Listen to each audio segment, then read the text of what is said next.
Você conhece alguém que teve uma lesão de plexo, ficou com bastante dor ali no membro?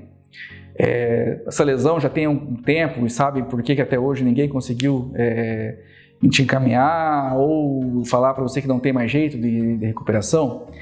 Nesse vídeo aqui, agora, falaremos sobre isso, sobre a importância do tempo, tá? De você fazer o diagnóstico e o tratamento, e também daqueles casos em que o paciente sente dor, tá? Uma dor intensa, contínua, após uma lesão de plexo, e que às vezes até com medicações fortes acabam sendo difíceis de se tratar.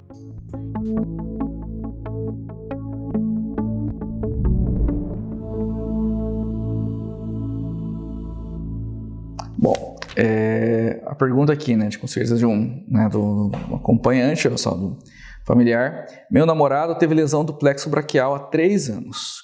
O braço está solto. Ele não fez cirurgia na data certa devido a outros problemas. Existe a possibilidade de melhora se fizer a cirurgia? Ele sente dores fortíssimas e está com 46 anos.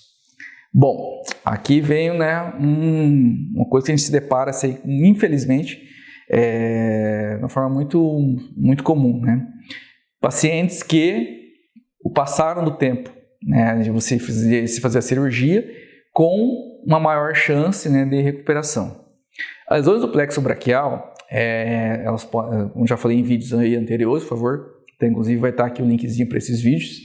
Acompanha lesões completas, incompletas, existem subtipos, e cada subtipo vai determinar aí um prognóstico, ou seja, assim, uma chance de recuperação.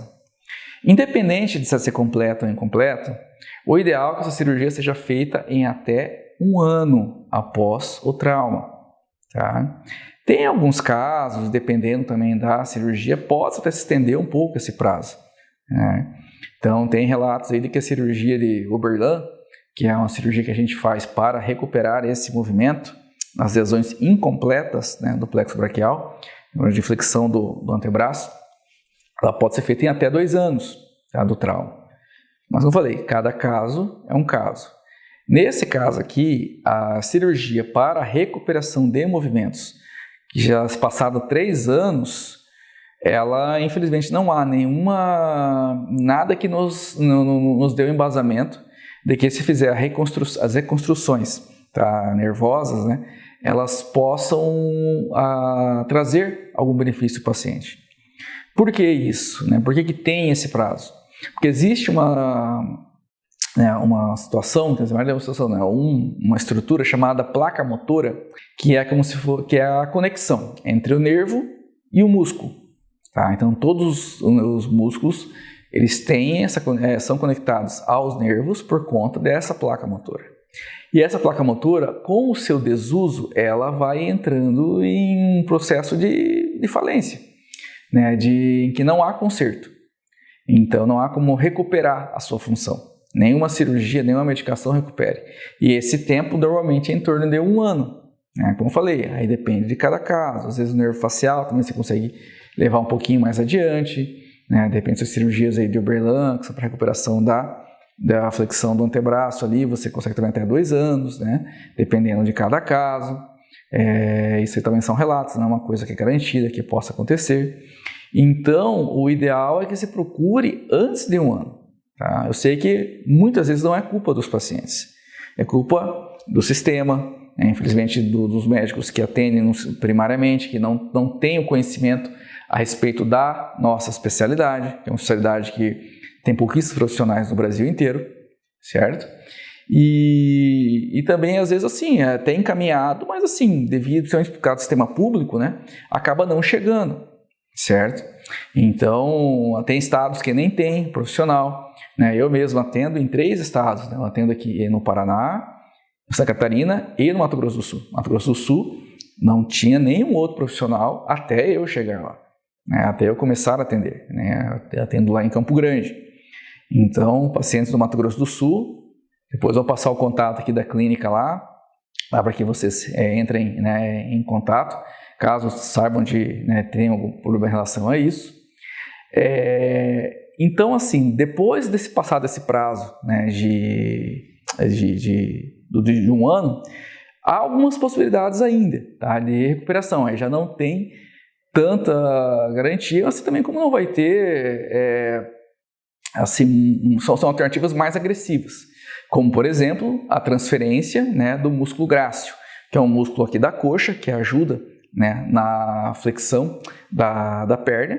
No entanto, ele não é essencial, então a gente pode retirar esse músculo e implantá-lo no braço, para que a gente tente recuperar esse movimento, como eu falei.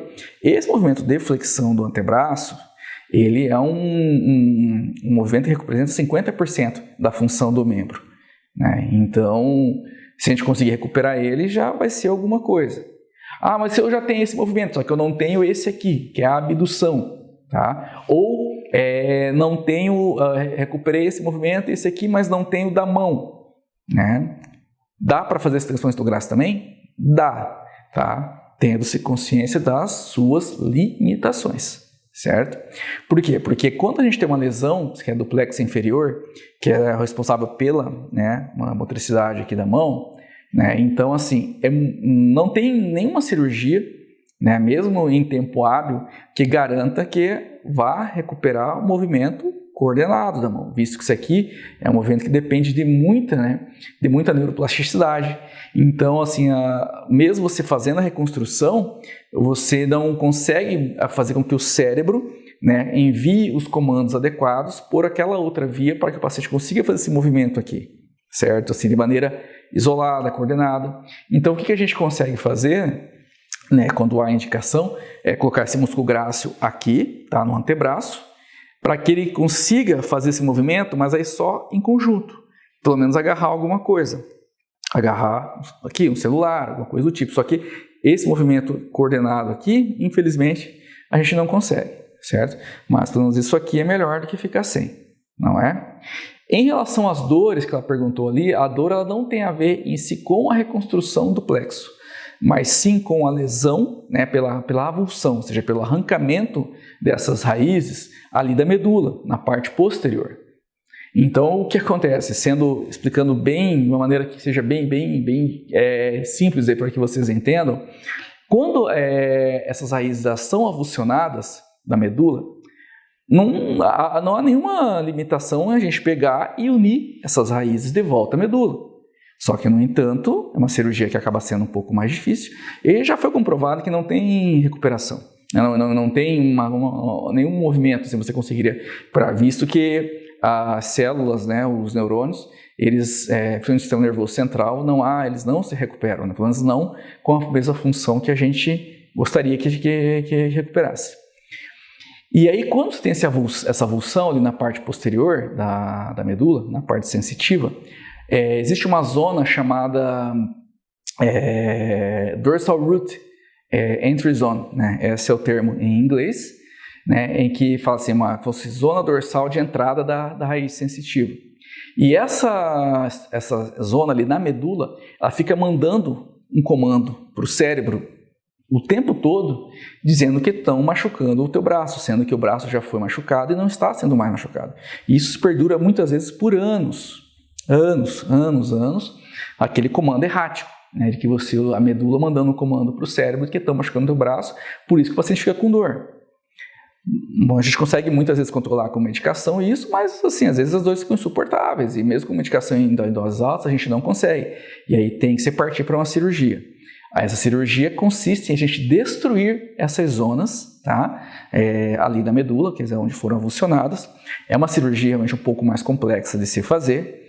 Existem riscos, né, quanto à alguma perda motora, visto que a gente vai literalmente queimar e cortar a medula, tá? Na parte ali sensitiva, claro, mas né, mesmo com monitorização, tudo, a gente às vezes há a chance de você ter uma perda motora ou sensitiva na perna, ou seja, não vi ninguém fica aleijado, a não ser que, né, aconteça algo realmente muito desastroso ali, né, uma tragédia na hora de cirurgia, que felizmente nunca aconteceu com a gente.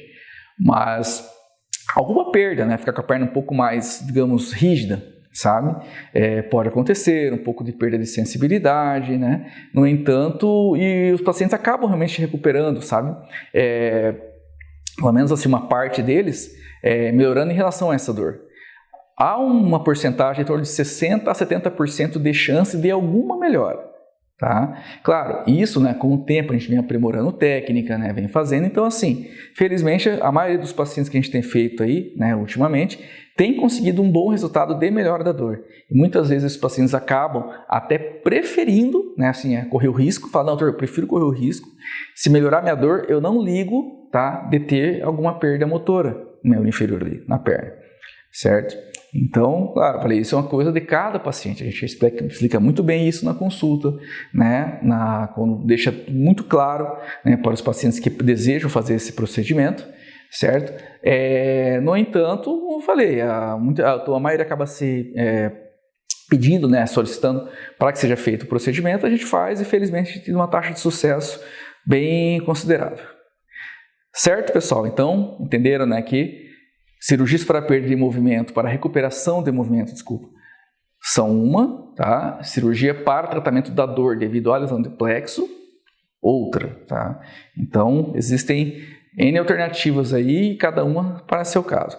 Quer tirar mais dúvidas? Conhece alguém que tem alguma lesão, né? Ou você mesmo é paciente, tem alguma lesão, não importa o tempo, por favor, né? Entre em contato com a gente, fazemos consultas online também, tá? Eu vou passar o link aqui também no vídeo, tá? Para que entre em contato, agende a sua consulta, já que se você não for daqui do Paraná, né, nem de Mato Grosso do Sul, nem de Santa Catarina, a gente consegue fazer esse atendimento online aí, né? Sempre tratamento eu e o Jefferson, né, eu como neurocirurgião, o Jefferson como físio, a gente sempre procura fazer atendimento em conjunto e passar as devidas orientações, se for o caso, né? O paciente pode vir até aqui para ser feita a cirurgia ou até a gente pode ir até ele dependendo de cada caso.